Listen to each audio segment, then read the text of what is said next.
हार की संभावनाएं होती है तो समाजवादी पार्टी और कांग्रेस चुनाव के पहले बहाने बनाते हैं। शीशा मऊ अब की रिकॉर्ड बनाने जा रहा है। इंडी गठबंधन के समापन की शुरुआत 9 सीटों के उपचुनाव से शुरू हो गई है। उत्तर प्रदेश में होने वाली 9 विधानसभा चुनाव में उपचुनाव को लेकर जो है तैयारियां हो चुकी हैं। सभी प्रत्याशी को मैदान में उतर दिया है। बीजेपी के लिए आज कानपुर पहुंचे हैं। शीशामऊ सीट को नामांकन है, जिसको लेकर आज डॉक्टर दिनेश शर्मा कानपुर पहुंचे हैं। उनसे बात करते हैं। उत्तर प्रदेश में 9 सीटों पर विधानसभा चुनाव होने वाले हैं, क्या तैयारियां हैं, कितनी सीटें इस बार जीतने जा रही हैं? देखिए, बीजेपी तैयारी थोड़ी करती है, बीजेपी काम करती है और काम करते करते जनता तैयार हो जाती है और भाजपा को अपना जनादेश देकर वो शासन सत्ता में बैठालती है। ये 2 बार लगातार कोई सरकार में आए, इसका मतलब सीधा सा है कि जनता उनके कार्यों से प्रसन्न है और शीशा मऊ अब की रिकॉर्ड बनाने जा रहा है।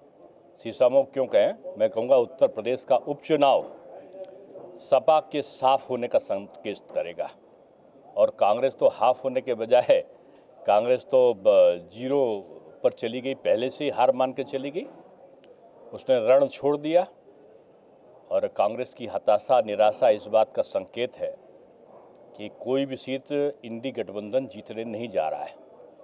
इंडी गठबंधन के समापन की शुरुआत ये 9 सीटों के उपचुनाव से शुरू हो गई है और आने वाला समय मैं समझता हूँ ये मोदी युग है और इस मोदी युग में उत्तर प्रदेश के सारथी के रूप में योगी जी का जो कार्य है वो चढ़कर बोल रहा है और माफिया, अपराधी, भ्रष्टाचारी ये डरे हैं, दबे हैं और जनता प्रसन्नता के भाव में है।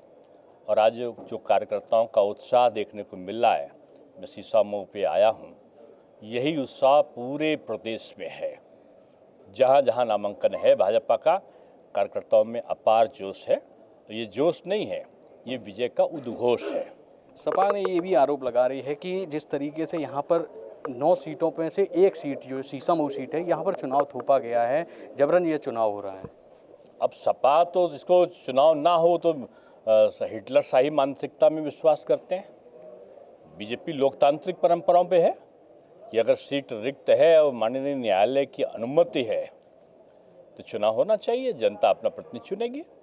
कुछ यहाँ के समाजवादी पार्टी के जो कार्यकर्ता हैं, यहाँ के प्रवक्ता भी हैं, उन्होंने ये भी कहा है कि यहाँ पर जो चुनाव करा रही है बीजेपी के बीच चुनाव नहीं हो रहा है, बल्कि यहाँ की पुलिस और एसीपी जैसे अधिकारी लोगों के बीच में चुनाव है। और ये जैसे बरसात होने लगती है तो हवा में पक्षी मंडराता है, वैसे ही हार की संभावनाएं होती है तो समाजवादी पार्टी और कांग्रेस चुनाव के पहले बहाने बनाते हैं। ये बहाना बनाना जब शुरू करें तो आप मान लो कि इनकी पराजय निश्चित है। ये हमारे साथ जो है दिनेश शर्मा थे, डॉक्टर दिनेश शर्मा, जो कि सांसद हैं, राज्यसभा सांसद हैं, जिन्होंने साफ तौर पे बताया है कि इस बार जो है उत्तर प्रदेश में होने वाले उपचुनाव इतिहास जतेगी और इतिहास के साथ साथ बड़ी जीत होगी। ये जो बरसाती मेंढक हैं जो आते हैं और जो इस तरीके के बयानबाजी कर रहे हैं। कानपुर से वीडियो जर्नलिस्ट विक्रम के साथ सुमित गुप्ता, GMD।